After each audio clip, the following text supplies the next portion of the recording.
Selamat malam semua. Baik, perkenalkan nama saya Rizky Ade Firanda dari kelas 6A mata kuliah Metode Penelitian dan Penulisan Hukum. Hadirnya saya di sini, saya akan menjawab tentang pertanyaan yang diberikan oleh Bapak Sintong Haryon Hutapea SHMA, yang dimana di sini Bapak memberikan tugas yang berjudul tipe penelitian dibedakan menjadi 3 macam, yaitu apa sih tipe penelitian hukum eksploratory, tipe penelitian hukum deskriptif, dan tipe penelitian eksplanato. Di sini saya akan menjelaskannya dan juga contohnya dan juga Bapak memberikan pertanyaan, yaitu apa sih yang membedakan penelitian hukum pada jenjang sarjana yang bisa disebut skripsi, untuk magister tesis, dan doktoral disebut dengan disertasi. Untuk pertama-tama saya akan menjelaskan tentang apa sih pengertian dari 3 penelitian itu tersebut. Yang pertama ada tipe penelitian hukum eksploratory. Tipe penelitian hukum eksploratory bertujuan untuk menggali dan mengeksplorasi fenomena hukum yang belum banyak diketahui atau dipahami. Penelitian ini sering digunakan untuk mencari variabel baru, konsep baru, atau untuk mempelajari suatu permasalahan hukum yang belum banyak diteliti.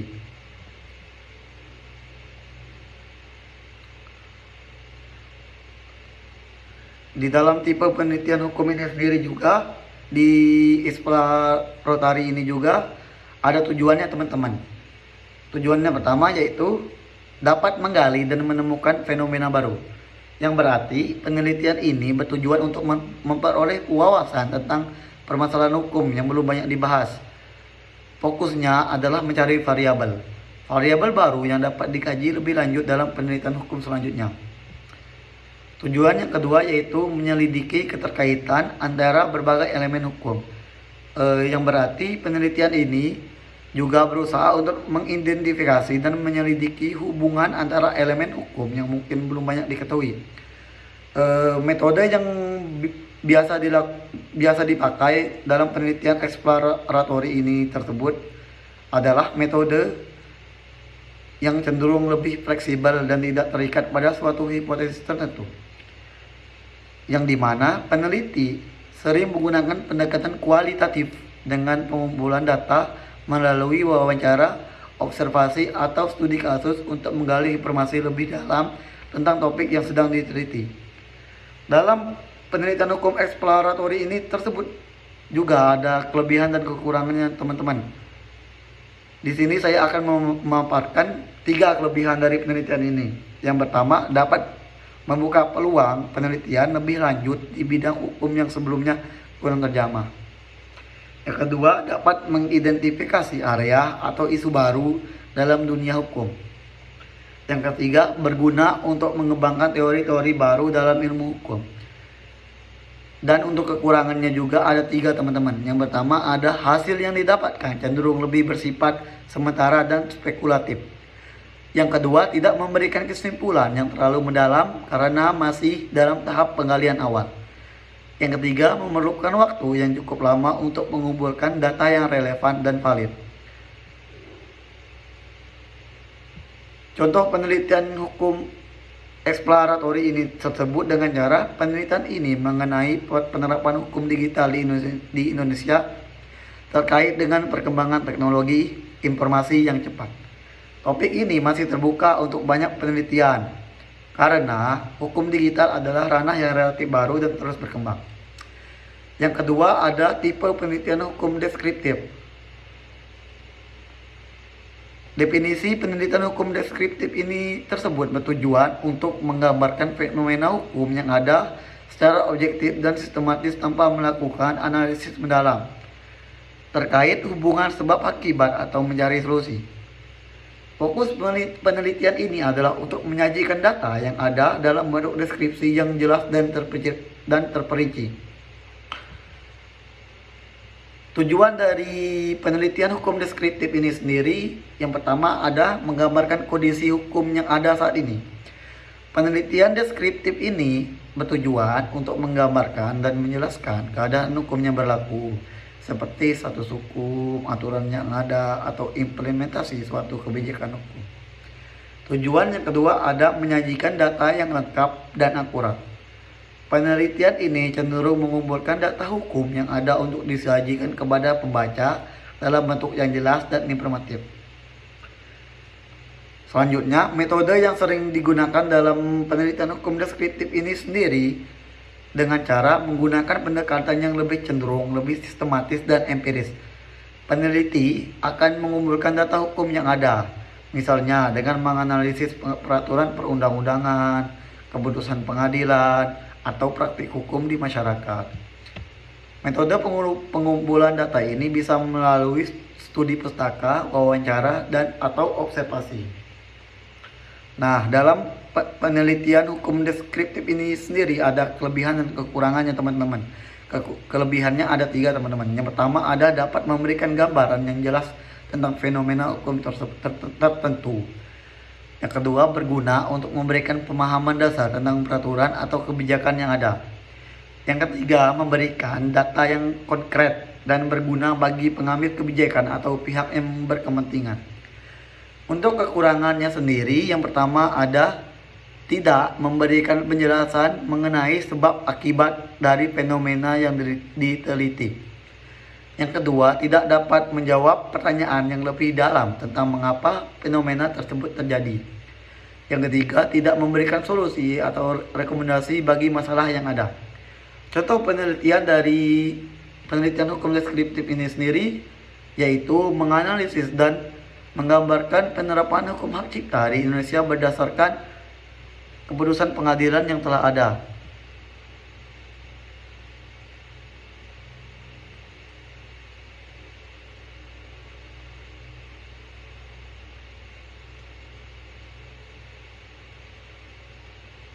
Yang ketiga ada penelitian hukum ex planto. Penelitian hukum ex planto ini sendiri juga dikenal sebagai penelitian penjelasan, bertujuan untuk menjelaskan dan memberikan pemahaman mendalam tentang hubungan sebab akibat dalam fenomena hukum yang diteliti.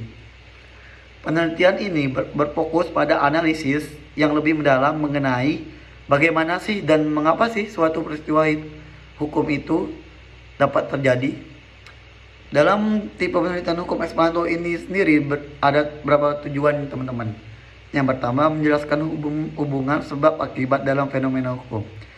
Penelitian ex planto ini sendiri berusaha untuk mencari penyebab terjadinya suatu peristiwa hukum atau fenomena hukum tertentu. Tujuan yang kedua yaitu mengembangkan teori atau hipotesis baru. Selain menjelaskan, penelitian ini juga dapat memberikan penjelasan yang lebih mendalam tentang pola-pola hukum atau proses-proses yang dapat terjadi. Metode yang biasa digunakan dalam penelitian hukum ex planto ini sendiri yaitu metode ini lebih kompleks dan sistematis. Peneliti biasanya menggunakan pendekatan kualitatif dan kuantitatif dengan cara menggabungkan analisis data yang mendalam dengan teori hukum yang relevan saat ini. Penelitian ini biasanya membutuhkan pengujian hipotesis dan data yang lebih banyak dibandingkan dengan penelitian deskriptif. Dalam penelitian hukum ex planto ini sendiri teman-teman ada kelebihan dan kekurangannya. Yang pertama, untuk kelebihannya yang pertama ada memberikan pemahaman yang lebih mendalam mengenai sebab akibat suatu fenomena hukum. Yang kedua, dapat memberikan rekomendasi untuk perbaikan kebijakan atau perubahan dalam sistem hukum. Yang ketiga, memberikan kontribusi teoritis yang signifikan terhadap ilmu hukum. Untuk kekurangan penelitian hukum ex planto ini sendiri, yang pertama memerlukan data yang lebih kompleks dan cenderung lebih mahal dalam pengumpulannya. Yang kedua, tidak semua fenomena hukum dapat dijelaskan secara langsung dengan teori yang ada saat ini. Yang ketiga, proses analisis yang lebih rumit dan membutuhkan waktu yang lebih lama. Contoh penelitian hukum ex planto ini sendiri yaitu menganalisis bagaimana sistem hukum pidana di Indonesia memengaruhi tingkat kriminalitas dengan mengidentifikasi faktor-faktor yang berkontribusi terhadap tingginya angka kejahatan dan bagaimana berperan dalam penanggulannya. Baik, Untuk penjelasan apa-apa saja penelitian hukum, explanatory, deskriptif, dan explanto, mungkin hanya itu yang bisa saya sampaikan. Untuk selanjutnya saya akan menjelaskan tentang apa sih perbedaan penelitian hukum pada jenjang sarjana, magister, dan doktoral. Penelitian hukum yang dilakukan pada jenjang sarjana atau yang biasa disebut dengan skripsi. Untuk magister yang biasa disebut dengan tesis, dan doktoral biasa disebut dengan disertasi, memiliki tujuan, kedalaman analisis, dan ruang lingkup yang berbeda. Masing-masing jenjang ini menuntut tingkat pemahaman dan kemampuan yang semakin kompleks. Yang pertama, saya akan menjelaskan penelitian hukum pada jenjang sarjana itu sendiri atau yang bisa disebut dengan skripsi. Tujuan dari penelitian hukum pada jenjang sarjana ini sendiri lebih fokus pada pengumpulan, pengorganisasian, dan pemahaman dasar terhadap permasalahan hukum. Skripsi bertujuan untuk menunjukkan kemampuan mahasiswa dalam menyusun argumennya dan menganalisis yang berbasis pada teori dan praktik hukum yang ada. Kedalaman dalam penelitian hukum pada jenjang sarjana skripsi ini sendiri, penelitian sarjana cenderung lebih sederhana dan terbatas pada topik yang tidak terlalu kompleks. Penelitian ini tidak mengharuskan pengembangan teori atau hipotesis yang rumit, lebih kepada pemahaman dasar tentang suatu isu hukum tersebut.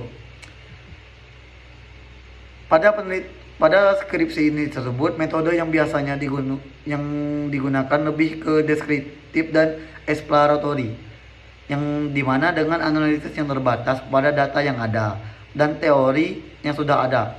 Data yang digunakan umumnya lebih mudah diakses, seperti peraturan perundang-undangan dan kasus-kasus hukum. Contohnya seperti menganalisis penerapan hukum hak cipta di Indonesia. Yang kedua, ada penelitian hukum pada jenjang magister atau tesis. Tujuan penelitian pada jenjang magister bertujuan untuk menyelidiki isu hukum yang lebih mendalam, menguji hipotesis, atau menganalisis hubungan antara berbagai konsep atau teori hukum. Tesis magister memerlukan mahasiswa untuk berpikir kritis dan analitis, serta menghasilkan kontribusi yang lebih signifikan terhadap perkembangan ilmu hukum. Kedalaman penelitian magister lebih mendalam dan analitis dibandingkan dengan skripsi, karena mahasiswa magister diharapkan mampu untuk mengembangkan argumen atau teori yang lebih kompleks dan menyeluruh. Metode yang biasa digunakan oleh tesis biasanya menggabungkan metode kualitatif dan kuantitatif dengan cara analisis yang lebih kritis terhadap fenomena hukum yang sedang diteliti. Contohnya seperti menganalisis pengaruh kebijakan hukum lingkungan terhadap keberlanjutan pembangunan. Yang terakhir, ada penelitian hukum pada jenjang doktoral atau biasa yang disebut disertasi. Penelitian doktoral bertujuan untuk menghasilkan kontribusi yang signifikan terhadap ilmu hukum dengan mengembangkan teori baru, konsep baru, atau pendekatan baru dengan memecahkan masalah hukum. Peneliti doktoral diharapkan mampu membuat penemuan yang dapat merubah atau memperbarui cara pandang terhadap fenomena hukum tertentu. Disertasi doktoral adalah bentuk penelitian yang paling mendalam dan kompleks. Penelitian ini mendapatkan kajian teoritis dan praktis yang sangat luas dan mendalam. Peneliti doktoral diharapkan dapat memberikan kontribusi baru dalam ilmu hukum. Metode yang biasa digunakan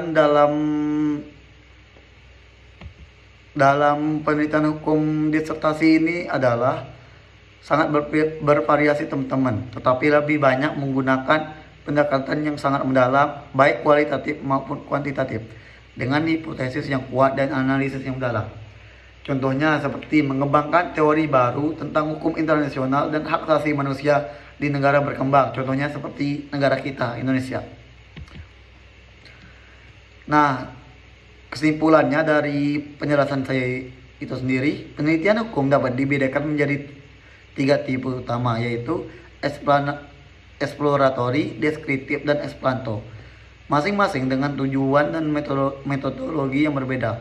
Perbedaan penelitian hukum di tingkat pendidikan sarjana, magister, dan doktoral juga signifikan, dengan setiap jenjang memiliki kedalaman dan kompleksitas yang semakin meningkat seiring berjalannya waktu. Penelitian di tingkat sarjana lebih bersifat deskriptif dan eksploratory, sementara di tingkat magister lebih analitis dan mendalam, serta di tingkat doktoral berfokus pada pengembangan teori dan penelitian yang lebih inovatif. Baik, mungkin hanya itu yang bisa saya sampaikan. Bila ada kata salah, saya mohon maaf. Pada Allah saya mohon ampun. Saya akhiri. Wassalamualaikum warahmatullahi wabarakatuh.